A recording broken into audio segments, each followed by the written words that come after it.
What's the most important maneuver in surfing? Is it something like this or maybe like this? That's definitely the most fun thing you can do in surfing, but you may be surprised to learn that the most important turn in surfing is this. The bottom turn. But why is it so important? The bottom turn is the foundational turn in surfing, meaning you can't do any turn, a snap, a layback, setting up a barrel, without first doing the correct bottom turn or the correct variation of the bottom turn. James from Kirra Point Surf School here, and today we're going to discuss the bottom turn, variations of the bottom turn, as well as how you should vary your bottom turns from bigger to smaller waves. The bottom turn. Why is it so important? It's all due to the fact that you cannot correctly do anything in surfing without first doing the appropriate bottom turn. The bottom turn can be broken down into three parts. The bottom turn, or the bottom part of the turn, which includes a compression and upper body rotation. The transition, which is the bridging part of the bottom part of the turn and your top turn. And then lastly, and obviously, the top turn.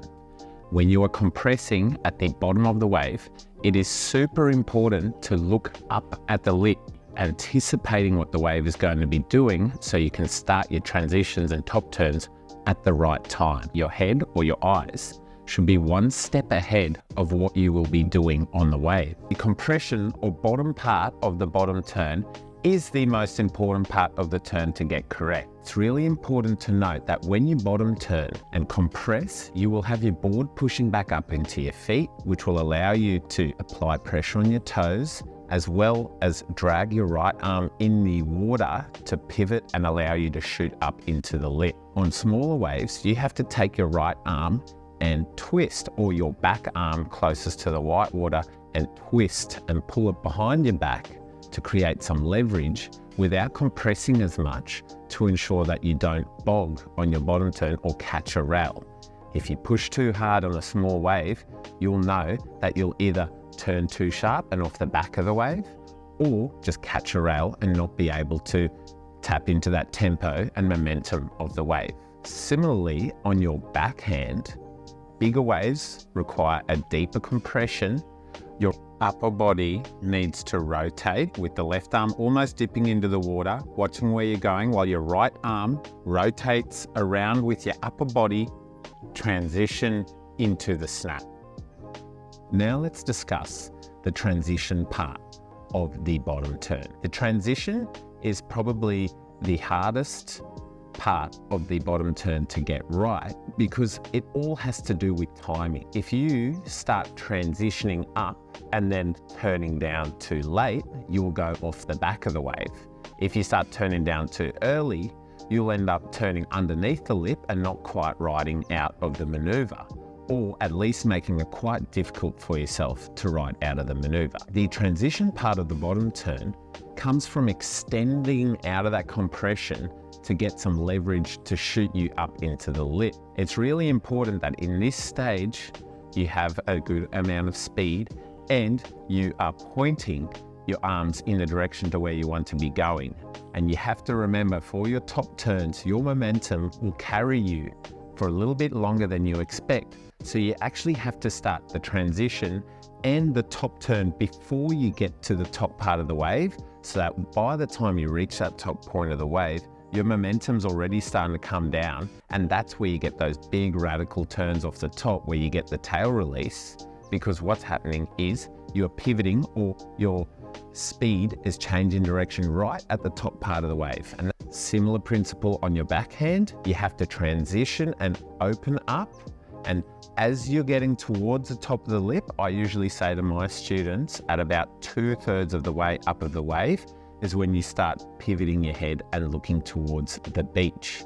Now, it's super important to remember on smaller waves and on cutback or fatter sections of the wave, your transition is almost non-existent, because you typically tend to do your bottom turns at a higher point on the waves. I want you to take a look at these two examples here. Smaller wave, bigger wave with more speed, where the bottom turn takes place on the wave. These are really important little intricacies that makes a huge difference in your approach and how you actually attack the lip or the turn part of the wave that you want to be hitting. Now let's discuss some common mistakes and some important parts of the technique that often go missed. One of the biggest mistakes I see when people are trying or attempting to do a bottom turn is there's way too much weight on the back foot or leaning back too much while you're trying to do your bottom turn. It's super important to remember that when you bottom turn, there's a point in the turn where you have weight on your back foot while lifting with your front foot. Then through the transition stage, there's actually more weight on your front foot while you pivot into that rotation for your top turn. Mistiming your upper body rotation with the compression is also a really big mistake. And this all comes from timing and drawing the correct lines on your waves. It's very common for people to take off really straight on waves, shave off all their speed and try that really intense bottom turn, but it never works because they shave all that speed off. Other times, people take off at too much of an angle and they aren't able to really compress off the bottom because the wave has a lot of speed. It all comes with a lot of repetition and just constantly drilling different techniques on different waves for you to get used to where you should be doing the correct bottom turns. This is where I think wave pools are so helpful. You get the same wave over and over and over again, and you get to really practice those turns. One of the biggest issues with wave pools though is the waves tend to be weak, so you will be using those small wave bottom turns, which is a good way for you to practice and get comfortable before taking it into bigger, juicier surf. If you enjoyed the video today, there's going to be a ton more videos coming in the future, all to do with surfing technique. Please subscribe and leave a like on the video, and please comment any sort of information that you would like to learn about surfing moving forward. Thanks for watching.